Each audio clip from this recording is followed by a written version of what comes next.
Hoje eu quero mostrar para você o racional da minha compra no dólar e também te mostrar o melhor ponto retorno para você pegar reversões de mercado. Bom, hoje no dólar foi apenas uma negociação que eu fiz na ponta compradora. E o porquê que eu decidi comprar o dólar hoje, tá pessoal? Eu decidi comprar ele hoje porque é o seguinte, se eu pegar aqui todo o contexto macroeconômico, esse aqui é um print do que eu enviei no grupo do Telegram e também para os meus mentorados, dos drivers macroeconômicos que eu faço o pré-mercado no meu dia a dia. E eu começo fazendo uma análise em como está a posição dos estrangeiros, sendo ele no dólar cheio ou no mini dólar, tá pessoal? Então eu observo primeiramente a posição deles nesses ativos, dou uma olhada no DXY, observo também aqui os títulos americanos, sendo eles o T2, T5, T10, observo também como está o euro lá fora, sua variação, como que fecha a sessão asiática também, dou uma olhada também nos emergentes, onde eu dou uma ênfase mais para o dólar real e também para o dólar e a moeda mexicana, tá? E nesse caso dos metais eu observo minério de ferro e ouro. E junto ao lado aqui o setor de energia, onde eu observo o petróleo Brent, tá? Que é o que afeta a nossa bolsa. E ao lado eu dou uma olhada então nos futuros, para entender como que está também a sua variação. Sendo assim, então, pegando todo esse panorama, eu monto um quebra-cabeça, onde eu observo primeiro então o DXY, que aponta uma certa baixa para o dólar, estava aqui 0,08 para baixo do DXY. Temos aqui então o dólar real neutro, e temos aqui o dólar e moeda mexicana para baixo. Pegando só esses dois pontos, o câmbio aqui então mostrava um dólar para baixo. Agora, jogando aqui ao lado, tínhamos aqui ouro apontando dólar para baixo também, e tínhamos no caso o minério de ferro apontando dólar para cima. Ao lado tínhamos o petróleo apontando dólar para baixo, e no caso ele apontava aí o índice para cima. Só que quando você tem minério de ferro para baixo e índice para cima, esses dois ativos você entende que ele influencia no índice. E entendendo então que ele tem bastante impacto também no índice, você precisa observar que aqui ele estava menos 81 e aqui ele estava menos 52. Para mim, eu tenho isso como um anulando o outro, dando para nós um cenário mais neutro, pelo menos na primeira hora do dia, tá? Que seria a abertura, que é o horário que eu quero operar o quê? O dólar. Então assim, peguei então aqui a informação, DX para baixo, dólar e moeda mexicana para baixo, temos aqui ouro jogando dólar para baixo, só que petróleo e ferro dando uma certa neutralidade. Eu dou uma olhada nos futuros e vejo a bolsa americana também em queda. O que eu entendo? Eu entendo que o dólar ele pode até abrir para baixo ou praticamente sem gap, né? Um gap inexistente. Já o índice, o que eu espero? Eu espero uma certa abertura com gapzinho de alta ou inexistente. E se você observar também o pré-mercado que eu mandei lá no Telegram, e nesse pré-mercado eu coloco um driver que eu acabei não mostrando no panorama, que seria o VIX. Esse VIX estava 5,23 positivo, ou seja, indiretamente ele puxa o dólar para cima e puxa o índice para baixo. Por quê? Porque se o S&P está apontando para baixo, em 90% das vezes ele vai puxar também o índice, ou seja, os dois ativos têm uma correlação positiva. Então, se o S&P cai, o índice também tende a cair, né? Então, por conta disso, eu observo os futuros americanos para ver como eles estão. Se eles estão em queda, eu acredito que ele vai influenciar no índice, e ele influenciando no índice, eu tenho então uma correlação com o dólar, tá? Então eu monto todo esse cenário para ter um sentimento de mercado, como que as bolsas do mundo estão se comportando perante ao dólar. Se o dólar está se fortalecendo, enfraquecendo, ou se as bolsas estão neutras e o dólar também, né, consequentemente, está neutro. Então você precisa ter esse sentimento de mercado, e lembrando que ele vale aí por 40, 60 minutos. Normalmente eu faço ele a cada virada de hora, para ter um sentimento sempre para a próxima hora. Ou seja, faço 8h55, depois 9h55, e aí tem um porém. Faço também 5 minutos antes da abertura do mercado americano, que é lá por 10h30 da manhã, tá? Então eu tenho 3 janelas para operar. Eu tenho janela da abertura, eu tenho o mercado à vista, eu tenho a abertura do mercado americano. São esses 3 mercados que eu opero de manhã, e normalmente eu opero aí desde a abertura do pregão até meio-dia. É dessa forma que eu faço o meu dia, tá, galera? Então eu monto todo esse pré-mercado para ter o melhor sentimento, né? A melhor direção para o dia. Então aqui, pessoal, eu tinha o VIX apontando 5,23, me dava um viés de alta para o ativo. Eu tinha aqui também Nikkei, que fechou menos 1,60 para baixo. Eu tinha minério de ferro que estava para baixo, ou seja, dólar para cima.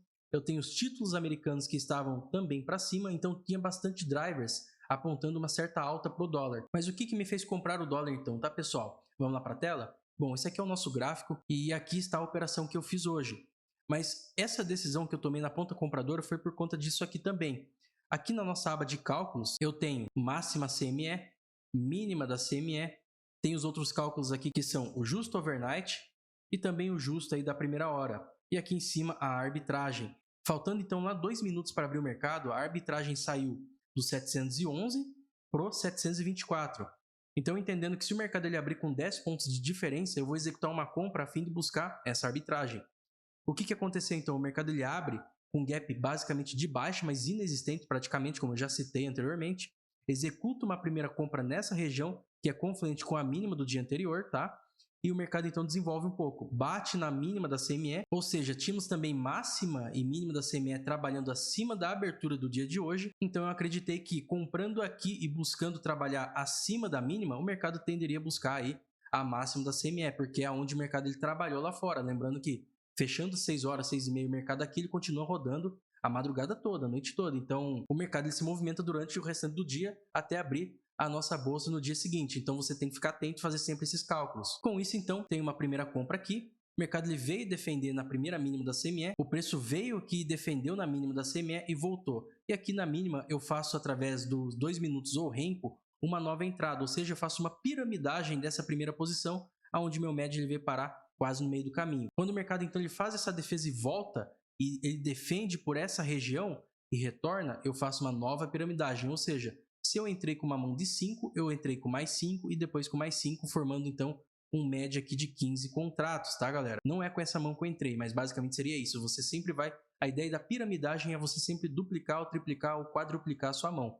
Mas enfim, você tem que ter contexto para isso. E no meu contexto, então, seria o cenário macroeconômico apontando para cima, uma primeira abertura com gapzinho de baixa por conta do câmbio, mas a direção para cima, e o preço trabalhando abaixo da máxima e mínima da CME, com a arbitragem com muita diferença de pontos da abertura. Então isso aqui para mim é payoff, tá, pessoal? Então eu acabei comprando nessa região, faço uma primeira piramidagem e depois uma terceira piramidagem. Mas então eu acabo batendo minha parcial aqui, faço outro parcial aqui e finalizo o trade. Eu preciso que vocês observem o seguinte, então, saindo então agora do racional da compra, eu vou apontar para vocês agora o motivo do ponto retorno, que deu essa ótima venda aqui no dia de hoje. Jogando aqui para o nosso gráfico Naked, eu vou apagar aqui todas as janelinhas aqui, vou deixar só essa aqui, tá? Bom, a princípio eu tenho aqui na parte de baixo, então, 61.8, que é uma retração de Fibo desse topo e esse fundo da abertura de hoje.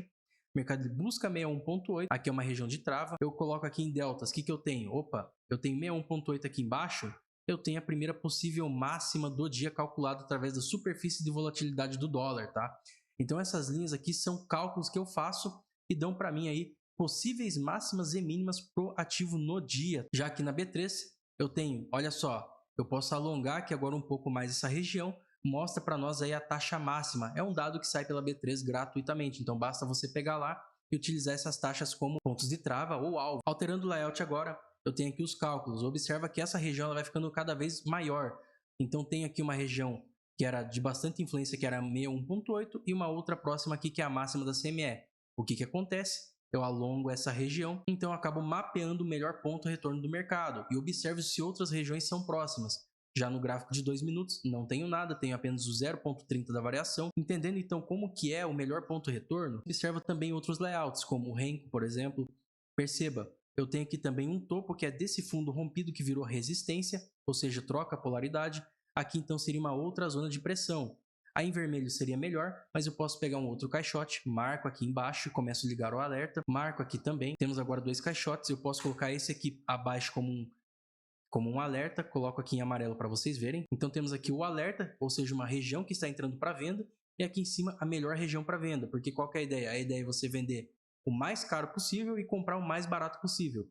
Então você faz um mapeamento de onde seriam as melhores regiões para você comprar ou vender. Agora jogando aqui no mapeamento, o que eu tenho, tá, pessoal? Olha só, eu tenho a confluência daquela região de resistência com a VWAP do dia anterior, eu tenho 61.8 nessa linha aqui que sai do amarelo para o vermelho, e a melhor região que é onde o mercado lhe alcançou, que é confluente com vários outros pontos. Então perceba que dentro dessa região inteira eu tenho a melhor zona para venda no mercado, e é por isso que eu chamo de ponto de retorno ou de reversão, onde o mercado ele vai gerar um deslocamento, ele vai defendendo uma região muito forte com várias confluências, e por conta de ser uma zona de várias confluências, o mercado gerar um trade aí de repique ou até de reversão, como foi que aconteceu aqui, tá, galera? E olha só a diferença para aquelas pessoas que operam regiões de trade com várias confluências para aquelas que operam só padrãozinho gráfico. A pessoa ia estar vendendo na mínima dessa barra só porque viu uma exaustão, o stop lá em cima, o stop é muito caro.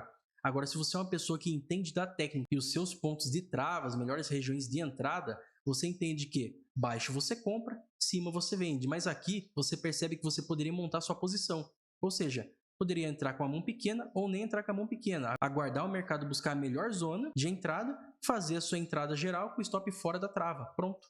Aqui sim você está pegando um ótimo ponto de reversão, um ponto retorno. E você não sabe se isso vai ser somente um pullback para voltar a subir ou se isso vai se estender para uma reversão de movimento. Então é basicamente isso. Eu te mostrei o racional do porquê eu executei essa compra através da macroeconomia e te mostrei agora também o melhor ponto retorno para você analisar diariamente para pegar pontos de inversão. Então assim, aquele negócio de ficar toda hora caçando reversão, não vai rolar. Você precisa entender dos melhores pontos, ou seja, mapear as melhores regiões para se comprar ou se vender no mercado. Mas então é basicamente isso. Se você gostou, deixa seu like e o seu comentário logo abaixo. Valeu?